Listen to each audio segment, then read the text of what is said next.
안녕하세요. 제네시스 연구소 양승원입니다. 오늘부터 세포 속의 시그니처 인 더 셀이라고 하는 책을 가지고 함께 스터디를 나누고자 합니다. DNA와 지적 설계의 증거라는 또 소주제를 갖고 있고, 스티븐 마이어라고 하는 분께서 쓰신 책이고, 그리고 또 이재신 선생님이 번역을 해주신 책입니다. 인터넷에 영어로 된 책이 있어서 이것을 제가 번역을 해서 이렇게 원 번역책과 비교하면서 같이 읽어 나가도록 하겠습니다.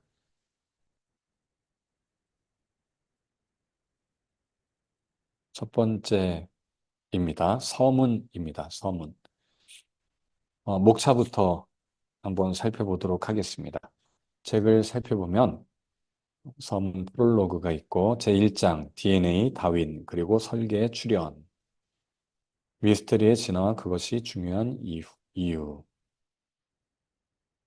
이중나선, 세포의 서명, 분자미로 과학의 기원과 설계 가능성, 원인에 대한 단서, 우연의 배제와 패턴 인식, 끝과 가능성, 우연의 손길이 닿지 않는 곳으로 11장부터는 자기조직화 생화학적 예정론, 속박을 벗어난 사고, 우연과 필연 또는 모자 속의 고양이가 돌아온다.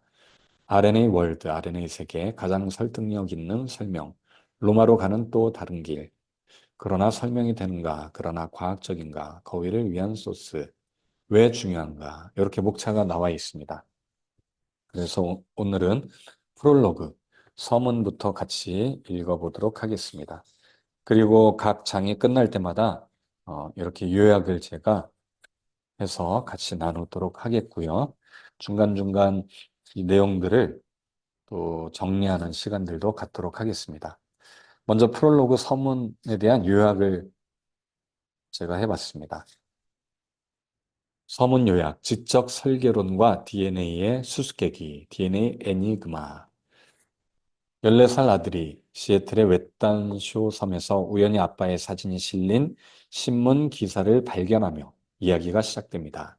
그 기사는 지적 설계론, ID, 인텔리전트 디자인을 중심으로 한 과학 논쟁과 관련된 필자의 연구와 역할에 대한 내용이었습니다. 생명의 기원이 무작위적 과정에서 발생했는지 아니면 설계된 지능의 결과인지에 대한 논쟁은 고대 그리스부터 현대까지 이어져 왔습니다. 특히 2004년부터 지적 설계론은 전 세계적인 주목을 받기 시작했습니다. 스미소니언 연구소에서 아이들을 지지하는 논문이 발표된 후 이를 둘러싼 논란과 과학계 내부의 갈등은 언론의 대대적인 보도로 이어졌습니다. 이어 영국 철학자 앤서니 플루가 DNA의 설계 증거를 언급하며 무신론 입장을 철회했고, 미국 도버교육위원회가 학교에서 아이들을 가르치려 하면서 법적 분쟁이 발생했습니다. 이러한 사건들은 전 세계적으로 아이디 논란을 확산시켰습니다. 필자는 DNA의 정보 보유 특성에서 발견되는 지적 설계의 증거를 바탕으로 아이디를 옹호해 왔습니다. 이는 단순한 종교적 신념이 아니라 과학적 증거에 기반한 이론으로 자연 선택과 무작위 돌연변이로는 설명되지 않는 생물학적 정보의 기원을 다룹니다. 다연의 진화론이 설계 가설을 반박했다고 평가되지만 필자는 DNA의 디지털 정보가 단순한 무작위적 과정으로 설명될 수 없다고 주장합니다. 책은 DNA의 정보 수수께끼를 중심으로 아이디의 과학적, 철학적 논거를 제시하며 생명 기원에 대한 경쟁 이론을 분석하고 있습니다. 또한 아이디가 과학 연구의 새로운 방향과 생산적인 통찰을 제공할 가능성을 강조합니다. 필자는 아이디가 생물학적 정보의 기원을 설명하는 가장 타당한 이론임을 입증하고 다인의 유산에 대한 새로운 평가를 제안하고자 합니다. 자, 이렇게 서문을 요약했고, 서문에서 보듯이 지적 설계에 대해서 서문에서는 지적 설계론이 전 세계적인 주목을 받게 됐다. 그리고 몇몇 분들이 이러한 지적 설계, DNA의 설계 증거를 언급하면서 무신론에서 유실론으로 입장을 바꿨다. 또 학교에서 또 지적 설계를 가르치면서 여러 문제들이 생겨났다. 이런 이야기들을 하고 있습니다.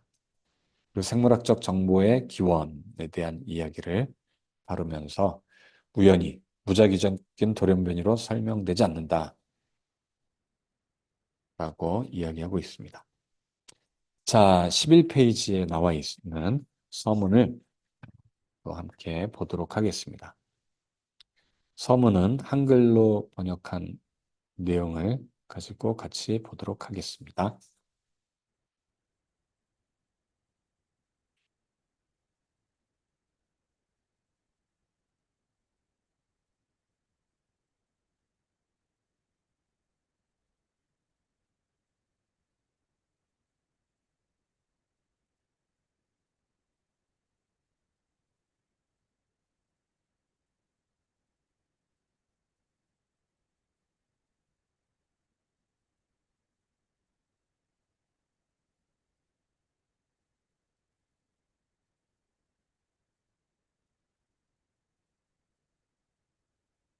프롤로그, 아빠 그게 아빠야. 14살짜리 아들이 작은 잡화점에서 계산하기 위해 기다리면서 신문을 보고 외쳤습니다. 그가 야구 점수를 확인하러 갔다가 시애틀 포스트 인텔리전서의 앞 페이지에서 제 얼굴을 보고 놀란 것은 우리가 이곳에 있다는 사실에 대한 인식이 더해져 더욱 놀랐을 것입니다. 퓨젯 사운드 북쪽에 있는 샌후안 체인에서 가장 외딴섬 중 하나인 쇼섬에 있는 잡화점, 일반 상점은 섬에서 유일한 상업시설이었습니다. 이 아이러니한 상황은 제 아내에게도 통하지 않았습니다. 제 아내는 눈썹을 치켜 올리며 모든 것을 말했습니다. 우리는 이 모든 것에서 벗어나려고 여기 온 줄 알았는데, 맞습니다. 하지만 그 당시 시애틀 지역 신문이 제가 감독한 과학자들의 프로그램과 우리 연구에 대한 논란에 관한 뉴욕타임스의 전날 일면 기사를 다시 게재할 줄은 몰랐습니다. 생명의 기원에 대한 논쟁, 즉 생명이 무작위적인 물질적 과정으로부터 발생했는지 아니면 어떤 종류의 설계된 지능으로부터 발생했는지에 대한 논쟁은 새로운 것이 아닙니다. 그것은 적어도 두 가지 사상적 학파를 대표하는 철학자를 배출한 고대 그리스인까지 거슬러 올라가는 서양 문명의 역사와 관련이 있습니다. 그러나 현대의 지능 설계 이론에 대한 논쟁과 그것이 내포하는 정통 진화론에 대한 도전은 2004년과 2005년부터 큰 뉴스가 되었습니다. 그리고 좋든 싫든 저는 그 중심에 서 있는 제 자신을 발견했습니다. 세 가지 사건이 이 주제에 대한 언론의 관심을 불러일으켰습니다. 첫 번째는 2004년 8월 워싱턴 DC에 있는 스미소니언 연구소에 있는 기술 저널인 테크니컬 저널인 워싱턴 생물학협회 절차의 주류 과학 정기 간행물에서 지적 설계, 지능 설계 이론을 명시적으로 지지하는 최초의 동료 평가 논문이 게재되었습니다. 이 기사가 발표된 후 스미소니언 자연사 박물관은 내부적으로 논쟁에 휩싸였습니다. 두 개의 박사 학위를 가진 진화 생물학자인 편집자에게 화가 난 과학자들이 그의 편집 판단에 의문을 제기하고 그의 징계를 요구했기 때문입니다. 곧 이 논쟁은 과학 언론으로 번져 이 기사와 편집자의 결정에 대한 뉴스 기사가 사이언스, 네이처, 더 사이언티스트 그리고 고등교육 연대기에 실렸습니다. 고등교육 연보라고도 합니다. 연보라고. 네. 스미소니언 박물관 내 미디어 어, 노출은 더 큰 당혹감을 불러일으켰고 그 결과 두 번째 비난의 물결이 일어났습니다.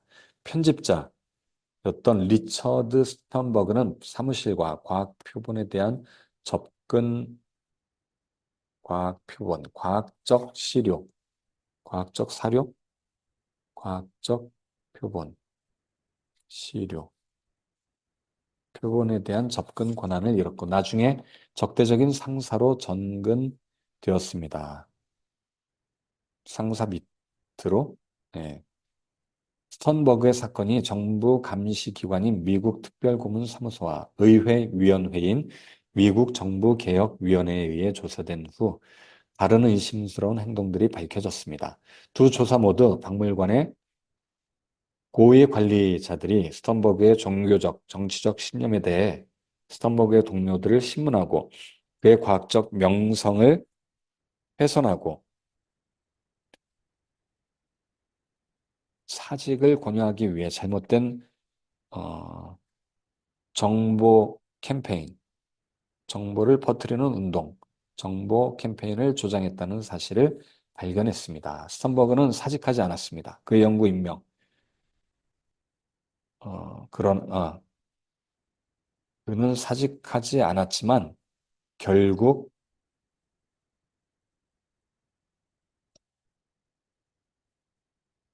강등되었습니다. 그의 학대 사실, 부당하게 대우받은 사실이 알려지자 대중매체에서는 그의 사건에 관한 기사를 연이어 내기 시작했습니다. 보통 이런 보도에 대한 어, 저의 반응은 실망의 뜻으로 고개를 저으며 다음 뉴스로 넘어가는 것이었을 것입니다. 그러나 이 경우에는 그럴 수 없었습니다. 그 사건의 기사를 쓴 사람이 바로 저였기 때문입니다. 그리고 스턴버그의 학대의 부당한 대우, 관심 있는 몇몇 기자들이 저에게 질문을 하러 왔습니다. 그들은 지적 설계 이론에 대해 더 알고 싶었고 왜 그것이 학계 과학자들 사이에서 그렇게 큰 반발을 불러일으켰는지 알고 싶어 했습니다. 그리고 2004년 12월 또 다른 두 가지 사건이 지적 설계 이론에 대한 전 세계적인 관심을 불러일으켰습니다. 첫 번째 사건은 영국의 저명한 철학자 앤서니 음, 앤서니 플루, 안토니 플루라고도 합니다. 안토니 플루가 평생 동안 무신론을 고수해왔던 자신의 입장을 처리하면서 그 이유 중 하나로 DNA 분자에서 발견된 지능적 설계의 증거를 꼽았다는 것입니다. 플루는 자신의 발표에서 생명체의 기원에 대한 자신의 견해가 미국의 설계 이론가들의 견해와 놀라울 정도로 유사하다고 언급했습니다. 다시 한번 지적 설계가 뉴스의 중심에 올랐습니다. 그러나 그것은 무엇이었을까요? 이번에는 저명한 진화 생물학자와 그 이론에 대해 BBC에서 토론하는 자신을 발견하게 되었습니다. 즉, 유명한 진화 생물학자와 토론하고 있었습니다. 어, 스티븐 마이어가 이렇게 토론하고 있다라는 거죠. 제가 네, I found myself라고 돼 있으니까요. 그달 말 미국 시민 자유연합 또는 자유연맹은 펜실베니아 서부 도시 도버의 교육위원회를 상대로 소송을 제기한다고 발표했습니다. 이를 위해 교육위원회는 기존 생물학 교과서에 제시된 표준 진화론에 반대하는 지적 설계의 사례를 담은 책이 학교 도서관에 있다는 사실을 학생들에게 알리도록 제안했습니다. 미국 시민자유연합이 소송을 제기하겠다는 의사를 밝히자 전국의 언론이 일제히 이 마을을 덮었습니다. 이 사건을 취재하는 기자들은 1925년 스코프스겠죠? 스콧 트레이시의 영화, 스콧 트레이시, 스펜서 트레이시 같은데요. 네. 스펜서 트레이시의 영화, 어, 몽키, 어, Inherit the Wind.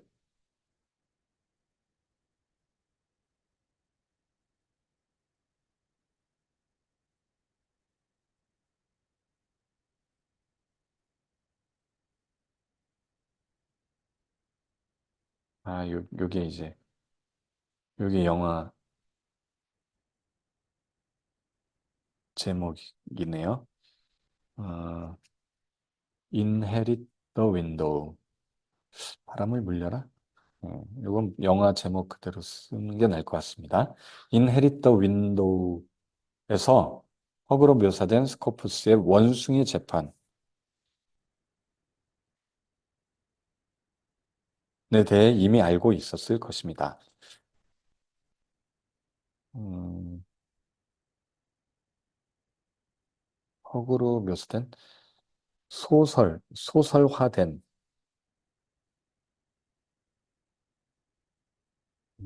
여기서 빼줄 것 같은데요. 스코프스의 원숭이 재판에 대해 이미 알고 있었을 것입니다. 도보에서 그들은 소편을 만들 수 있는 소재를 발견했다고 느꼈습니다. 2005년 동안 미국의 모든 주요 네트워크와 케이블 뉴스 프로그램에서 지적 설계론, 도보 논쟁 또는 이 두 가지에 관한 내용을 다뤘습니다. 이 이야기는 미국의 주요 신문뿐 아니라 런던 타임스, 도쿄 세카이 니폰, 타임스 오브 인디아, 더 스페클, 예루살렘 포스트 등 전 세계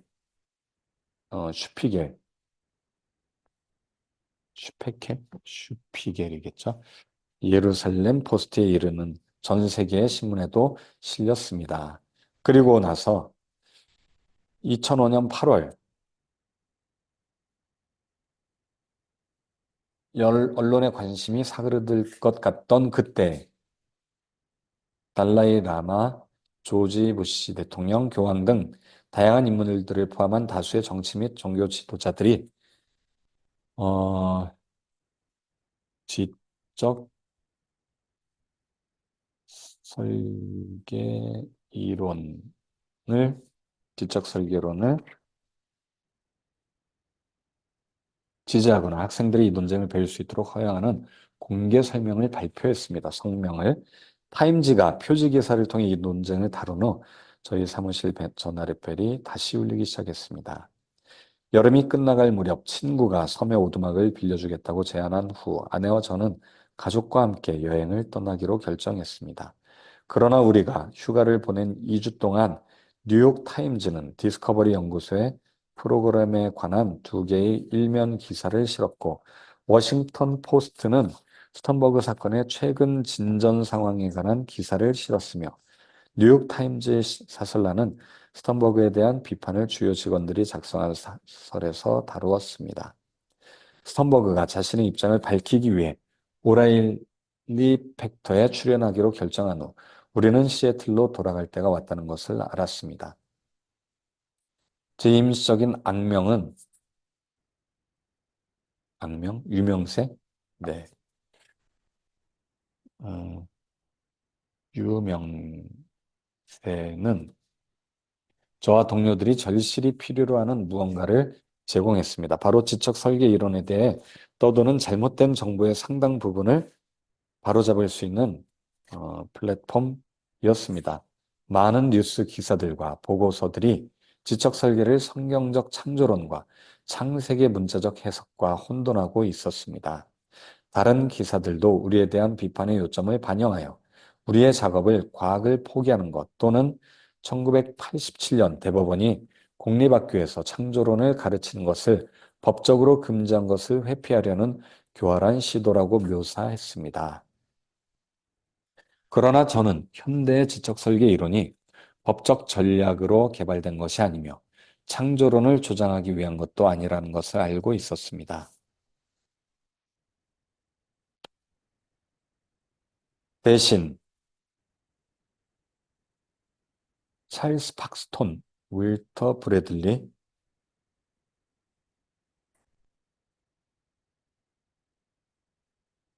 그리고 로저 올센 등 과학자 그룹이 1970년대 말과 1980년대 초에 현대 생물학의 지속적인 미스터리인 DNA 분자의 척추를 따라 암호화된 디지털 정보의 기원에 대한 가능한 설명으로 이 이론을 처음 고려했습니다. 기자들과 케이블 뉴스 사회자들, 진행자들에게 반복해서 제가 설명했듯이 지적 설계 이론은 종교적 텍스트나 어, 종교적 문서, 종교적 서적, 문서나 종교적 서적이나 문서에 근거한 것이 아닙니다. 비록 그것이 유신론적 믿음을 뒷받침하는 의미를 가지고 있기는 하지만 이 점은 20장에서 다시 설명하겠습니다. 대신 지적 설계는 진화의 엄격한 물질적 견해에 도전하는 생명체의 기원에 관한 증거 기반의 과학적 이론입니다. 실제로 지적 설계 이론은 현대 진화론의 특정 교리에 도전하고 있습니다. 옥스퍼드 대학의 리차드 도킨스와 같은 현대의 신다윈주의자들에 따르면 살아있는 시스템은 목적을 위해 설계된 것처럼 보입니다. 그러나 도킨스와 다른 현대 다윈주의자들에게는 이러한 설계 외관은 완전히 환상적입니다. 자연 선택과 무작위 돌연변이와 같은 완전히 무작위적인 과정이 살아있는 시스템에서 복잡한 설계와 같은 구조를 만들어낼 수 있기 때문입니다. 그들의 견해에 따르면 자연 선택은 어떤 식으로든 유도되거나 지시받지 않고도 설계 지능의 힘을 흉내낼 수 있습니다. 반면에 지적 설계 이론은 살아있는 시스템과 우주에 대한 명백한 특징이 있으며 이는 무작위 과정보다는 지적인 원인, 즉 합리적인 주체의 의식적인 선택에 의해 가장 잘 설명된다고 주장합니다. 생명은 순전히 무작위 과정의 결과로 생겨났거나 아니면 안내하는 지능, 어, 안내하는 지능, 인도하는 지성,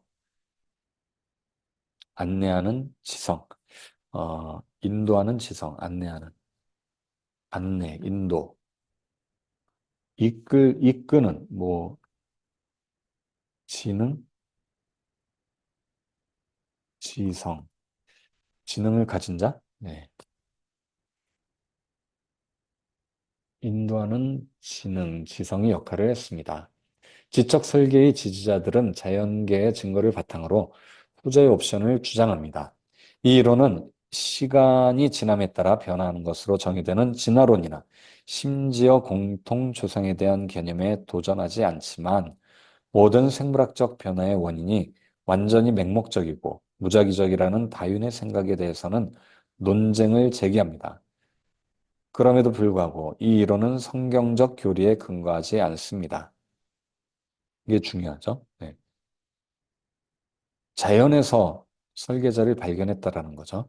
근데 이러한 내용이 실은 성경에도 등장합니다.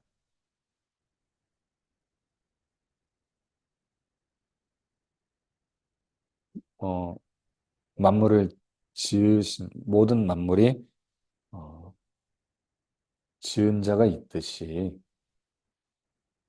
집을 지은 자가 있듯이 모든 만물을 만드신 설계자가 있다, 창조자가 있다라는 말씀처럼 우리가 자연에서 설계자를 생각할 수 있다라는 것이죠. 지적 설계는 종교적 권위로부터의 추론이 아니라 지적 설계는 과학적 추론이다. 이게 또 중요합니다. 이게 중요하죠.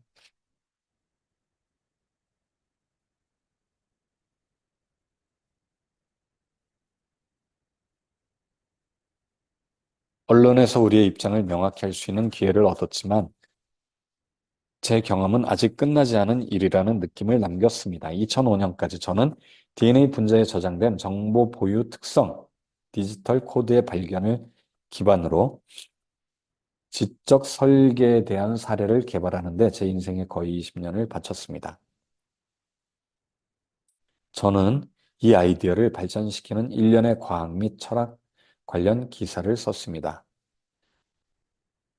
그러나 이 기사들은 특별히 접근하기 쉬운 것도 아니고 한 권의 책으로 묶인 것도 아닙니다. 이제 저는 청중들이 충분히 평가할 수 없을 정도로 잘 모르는 논점을 간결하게 설명해야 하는 상황에 자주 처하게 되었습니다. 어떻게 그럴 수 있겠습니까? 아마도 제가 처음에 이 가설을 고려하게 된 지능적, 어, 지적 설계에 대한 중심 논점이 일반적이고 과학적으로 지식이 있는 청중에게 적절하게 설명되지 않았기 때문일 것입니다. 물론 2005년까지 여러 중요한 동료에 의한 심사 과정을 거친 도서들을 포함하여 지적 설계 이론의 다양한 측면에 관한 훌륭한 책과 기사들이 이미 많이 출판되었습니다. 1996년 리아이 대학의 생화학자 마이클 비히는 세포에서 발견된 나노 기술에 기초하여 지적 설계에 대한 상세한 사례를 제시했습니다. 예를 들어 현재 유명한 세 부분으로 구성된 회전 엔진을 갖춘 어, 박테리아 편모 운동기 모터, 편모 모터, 어, 편모 모터 등이 있습니다. 베히,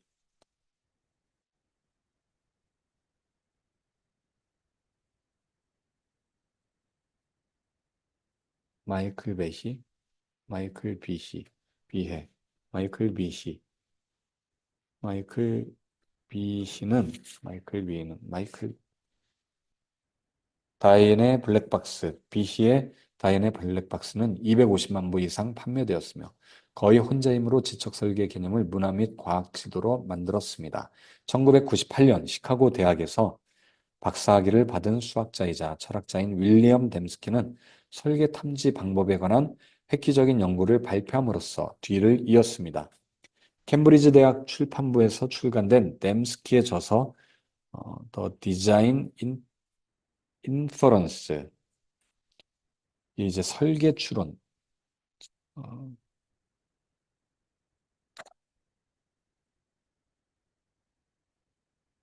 이걸 설계 추론이라고 설계 추론 설계 추론이라고 해석할 수 있죠. 진행의 효과를 비증적 자연 과정의 효과와 구분하는 과학적 방법을 확립했습니다. 지성, 지능을 가진 어떤 지성. 그의 연구는 지적 설계에 대한 엄격한 지표를 확립했지만 살아있는 유기체에서 이러한 지표가 존재한다는 사실에 근거하여 지적 설계에 대한 구체적 주장을 하지 않았습니다. 이 두 책은 중요한 작품들이었지만 예, 저는 다른 경로를 통해 지적 설계에 대한 확신을 갖게 되었습니다. 수년에 걸쳐 저는 지적 설계와 관련이 있지만 대체로 독립적인 사례를 개발하기 시작했습니다. 안타깝게도 저는 모호한 저널과 선집에 길고 밀도 있는 에세이를 쓰는 것을 좋아합니다. 선집, 문집, 뭐 이런 거겠죠. 문집. 저는 모호한 저널이라기보다는 좀 유명하지 않은 이겠죠.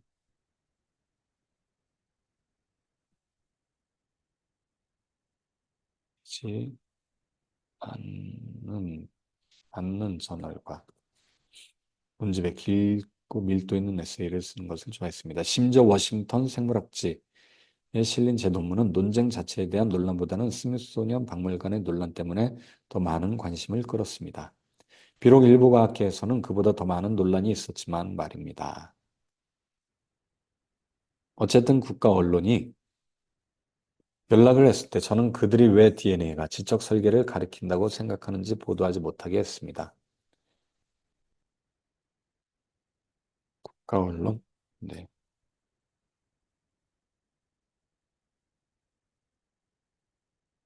전국적 음, 기자들은 기사나 배경 설명에서 이 논쟁을 다루기를 거부했고, 토론 상대방들은 이 논쟁에 대한 답변을 꼼꼼하게 피하는 대신 지적 설계 창조론의 위험성에 대한 그들의 논점을 계속해서 반복했습니다. 도버 사건의 판사조차도 DNA 증거를 고려하지 않고 지적 설계의 과학적 타당성을 결정했습니다. 이게 또 문제죠. 이게 문제인 거죠. 제가 지지하는 주장을 포함해서 과학적 논쟁의 타당성을 연방 판사가 결정하는 것을 별로 좋아하지는 않았지만, 도버 재판과 그와 관련된 언론 보도를 통해 저는 제 주장을 좀 더 눈에 띄게 해야 한다는 것을 깨달았습니다. 많은 진화 생물학자들은 최초의 생명체의 기원을 설명할 수 없다라는 것을 인정했습니다. 그렇죠. 이게 인정할 수가 없죠. 실험으로 설명할 수 없기 때문에 인정이 안 되죠. 주의로는 세포에 존재하는 신비한 정보의 출처를 설명할 수 없기 때문에 세포에 존재하는 DNA 얘기죠. 대부분 실패했다. 그래서 제가 주장하려는 사례에 대한 좋은 반론이 없는 것처럼 보였습니다. 그러나 그 주장이 대중의 관심을 끌 만큼 충분히 두드러지지 않았기 때문에 다양한 회피 전략이 계속 효과가 있었습니다. 대중, 과학계, 언론에서 그 사실을 아는 사람이 너무 적었습니다. 그러나 그것은 지적 설계에 대한 고려의 가장 중요하고 근본적인 이유 중 하나를 제공했습니다. 이 모든 것은 사실 별로 놀라운 일이 아닙니다. 제2차 세계대전 이후 과학자들은 자신의 연구 결과를 동료 전문가들이 심사하는 전문 학술지에 발표하는 것이 중요하다고 강조해 왔습니다. 그러나 과학의 역사를 통틀어 패러다임 전환을 일으킨 아이디어와 이론은 일반적으로 책으로 발표되어 왔으며, 그중에는 지금 우리가 전문 출판물이라고 부르는 것들도 많이 포함되어 있습니다. 그 이유는 몇 가지입니다. 첫째, 책은 과학자들이 종합적이고 새로운 아이디어를 지속적으로 주장할 수 있게 해줍니다. 이탈리아의 과학 철학자 마르첼로 페라가 보여준 것처럼 과학자들은 종종 증거에 대한 경쟁적인 해석에 대해 논쟁을 벌입니다. 때로는,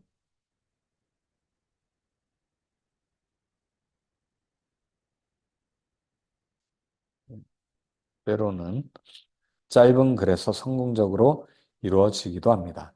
아인슈타인이 특상대성 이론과 일반 상대성 이론을 주장할 때 그랬고, 왓슨과 크릭이 DNA 이중 나선 구조를 제안하는 900자짜리 논문을 쓸 때 그랬듯이 말입니다.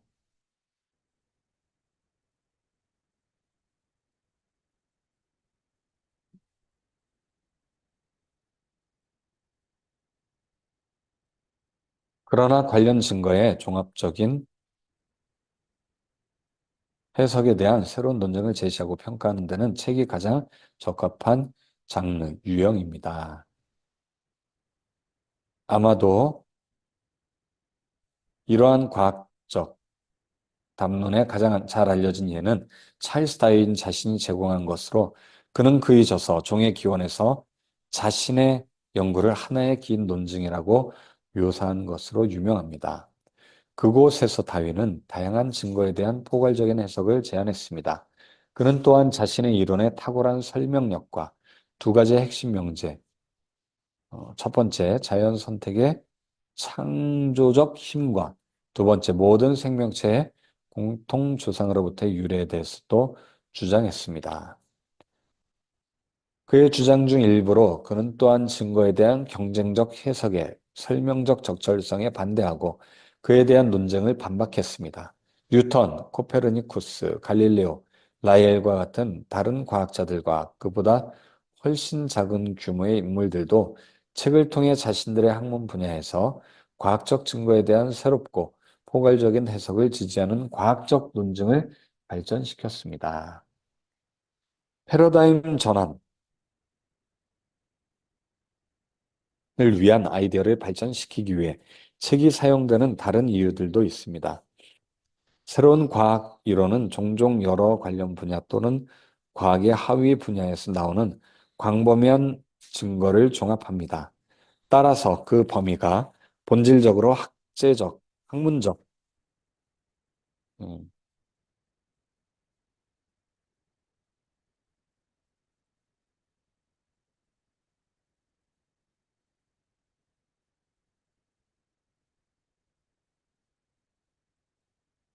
학제적입니다. 종의 기원에 대한 체계는 배화학,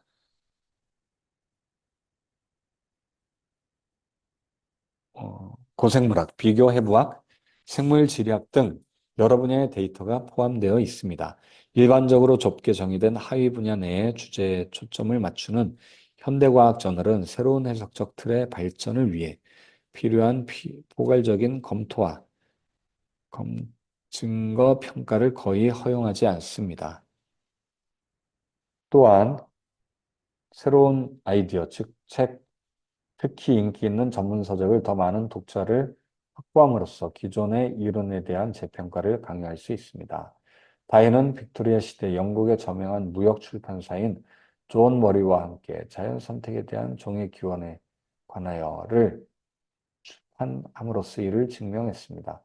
마이클 베이도 이와 같은 일을 했습니다.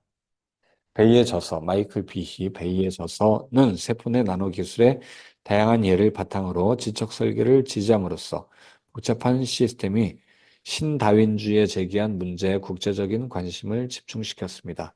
또한 이 책은 지적 설계 이론을 대중에게 알리고 논쟁의 여지가 있지만 과학적 지위를 어, 부여하였습니다. 이 같은 이 책은 같은 아이디어를 주장합니다. 그러나 DNA와 다른 큰 생물학적 분자에 저장된 정보라는 다른 종류의 증거를 바탕으로 주장합니다.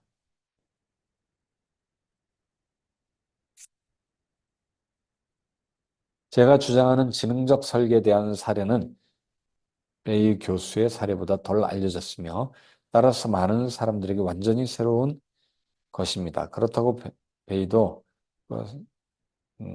그것은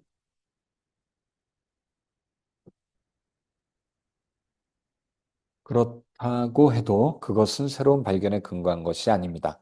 그 대신 현대 생물학에서 가장 유명한 돌파구 중 하나인 1953년 DNA 분자의 정보 보유 능력, 즉 제가 세포의 사명이라고 부르는 것을 발견한 것에 기반을 두고 있습니다.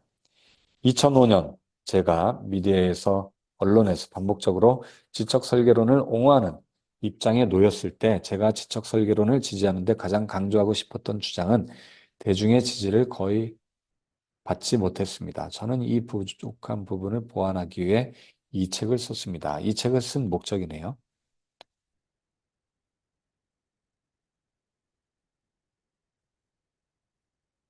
지적 설계에 대한 어, 이론을 인정받기 위해서, 대중적인 지지를 받기 위해서, 또 부족한 부분을 보완하기 위해서 이 책을 썼다.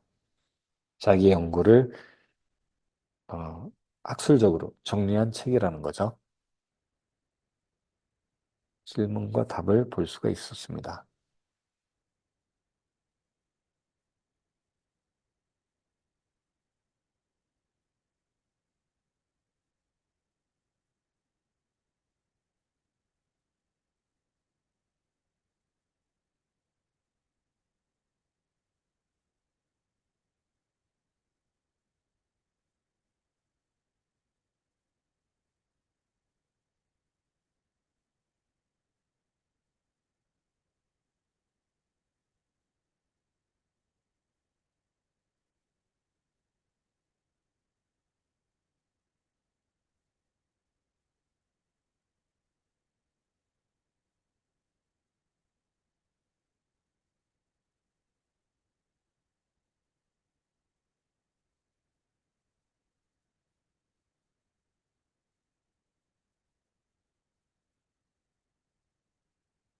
다시 하도록 하겠습니다. 이 책은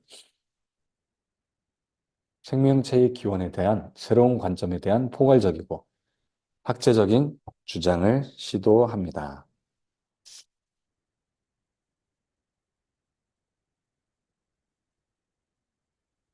이 책은 생명체의 기원에 대한 이 책은 지적 설계론을 위한 하나의 긴 주장을 제시합니다.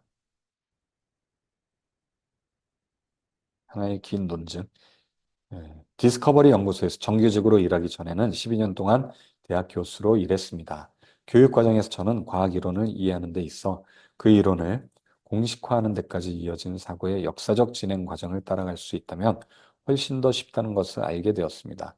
발견의 이야기를 따라가는 것은 흥미를 유발할 뿐 아니라 연구자들이 결론에 도달하기까지의 추론 과정을 밝힐 수도 있습니다. 이러한 이유로 저는 지적 설계에 대한 저의 주장을 더 큰 역사적, 개인적 서술의 맥락에서 제시하기로 결정했습니다.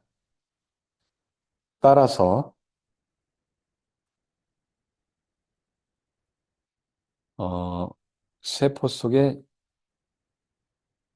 시그니처,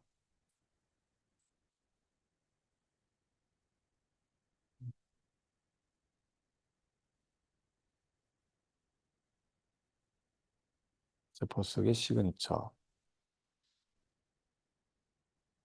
이 책은 단순한 논증을 하는 것이 아니라 이야기, 즉 미스테리 이야기와 저의 참여 이야기를 들려줍니다. 그것은 DNA에서 디지털 코드를 발견하는 과정을 둘러싼 미스테리와 그 발견이 지구 최초의 생명체의 기원을 설명하려는 반복적인 시도를 어떻게 혼란스럽게 만들었는지에 대해 이야기합니다. 책 전체에서 저는 이 미스테리를 DNA 수수께끼, DNA 애니그마라고 부를 것입니다. 미스테리를. 네. DNA가 신비롭다. 이거 참 신비로운데 그것을 수수께끼, 이것을 풀어나가는 것이 바로 이 책의 어, 전반적인 내용이고 또 이 책을 쓰게 된 목적이다. DNA 수수께끼를 풀어서 DNA가 정보이고 그 정보가 우연히 만들어진 것이 아니라 이 정보를 만든 진, 지성이 있다, 지능이 있다, 지적 설계자가 있다. 이게 목적이죠. 책의 구성에 대해 간단히 말씀드립니다. 1장과 2장에서 저는 DNA 수수께끼에 관련된 과학적, 철학적 쟁점을 정의하고 더 큰 생명 기원의 논쟁에 대한 역사적 배경을 설명합니다. 3장, 4장, 5장에서는 생명 기원에 관한 모든 이론이 설명해야 하는 것이 무엇인지 규명하기 위해 DNA를 둘러싼 미스테리를 더 자세히 설명합니다. 6장과 7장에서 과거에 과학자들이 생물학적 기원에 대해 어떻게 생각했는지, 그리고 현재 과학자들이 이러한 질문을 어떻게 조사하고 있는지 살펴본 후 8장에서 14장까지 생물학적 정보의 기원에 대한 경쟁적인 설명을 살펴봅니다. 그리고 15장과 16장에서 저는 최초의 생명을 생성하는 데 필요한 정보의 기원에 대한 가장 좋은 설명으로서 지적 설계를 긍정하는 사례를 제시합니다. 마지막으로 17장부터 20장까지 저는 지적 설, 지적 설계에 대한 다양한 대중적 반론에 맞서 이 이론을 옹호합니다. 에필로그에서 저는 어, 지적 설계론이 미래의 과학 연구에 유익한 이게 오히려 유익한 접근법을 제공한다. 아주 중요한 내용인 것 같습니다. 지적 설계는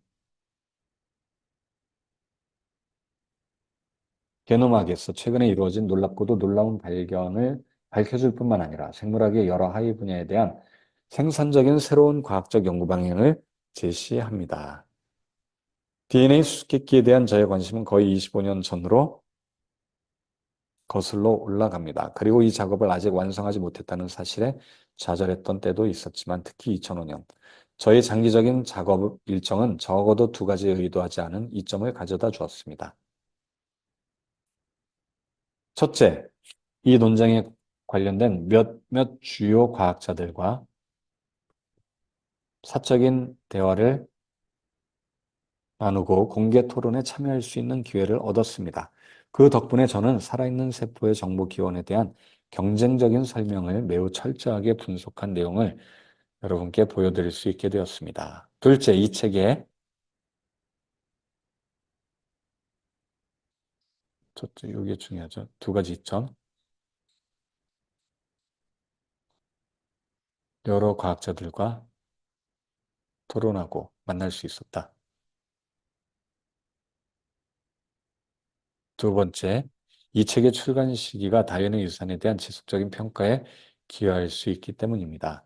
올해는 다윈 탄생 2000년 200주년이자 종회기원 출간 150주년이 되는 해입니다.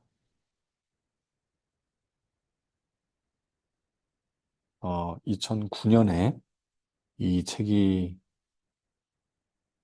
쓰여졌, 어, 출간 150주년, 2009년 쓰여져서 그렇게 이야기한 것 같죠.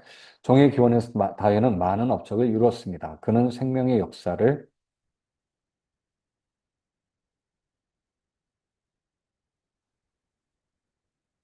이해하기 위한 새로운 틀을 도입했습니다. 그는 생물학적 변화의 새로운 메커니즘을 규명했습니다. 그리고 많은 학자와 과학자들에 따르면 그는 또한 설계에 대한 과학적 주장을 반박했습니다. 다윈에 대한 이야기죠.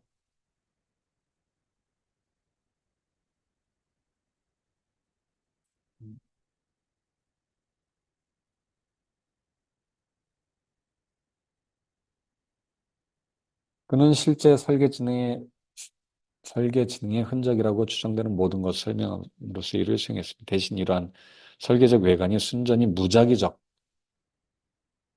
과정에 생성되었음을 보여주었다. 실제로 이는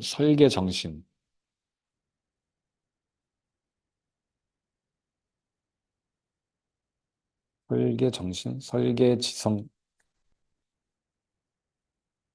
힘을 모방할 수 있는 과정이었습니다. 이런 무작위적인 과정을 설명하지만 실제는 이게 지적인 어떤 설계지성이 필요하다.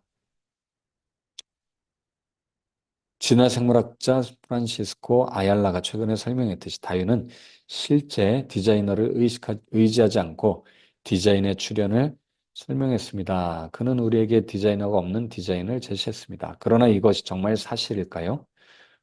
우리가 다윈의 종의 기원에 대한 주장을 인정한다고 해도 그가 디자인 가설을 반박했다는 것을 정말로 추론할 수 있을까요? 디자이너 없이 설계자 없이 디자이너는 설계자죠.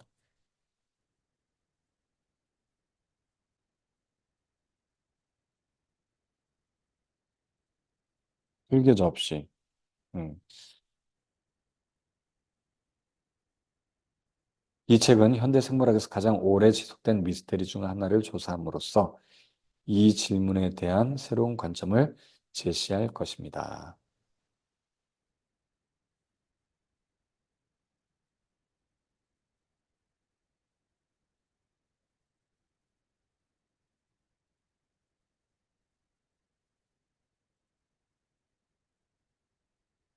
설계자가 없는 설계. 모든 이런 설계 도면이나 뭐 아니면 어, 설계가 있다라는 것, 지성이 있다라는 거고 그 지성을 가진 설계자가 존재한다라는 것을 이야기하려고 하는 것이죠. 그리고 이 책의 목적이네요. 다윈은 설계자가 없는 설계가 만들어질 수 있다. 설계가 가능하다. 무작위적인 과정에 의해서 이야기하지만 네, 결코 그럴 수 없다. 그에 대한 이야기를 이제 앞으로 1장 DNA 다윈 설계의 출현 뭐 이렇게 이야기를 하려고 한다고 합니다. 자, 여러분, 그래서 오늘 세포 속의 시그니처, 즉, 시그니처 인 더 셀, DNA와 지적 설계 증거. 첫 번째, 스티븐 마이어의 프롤로그에 대해서 같이 살펴봤습니다. 네, 오늘은 여기까지 하고요. 서문을 살펴봤습니다. 11페이지부터 21페이지까지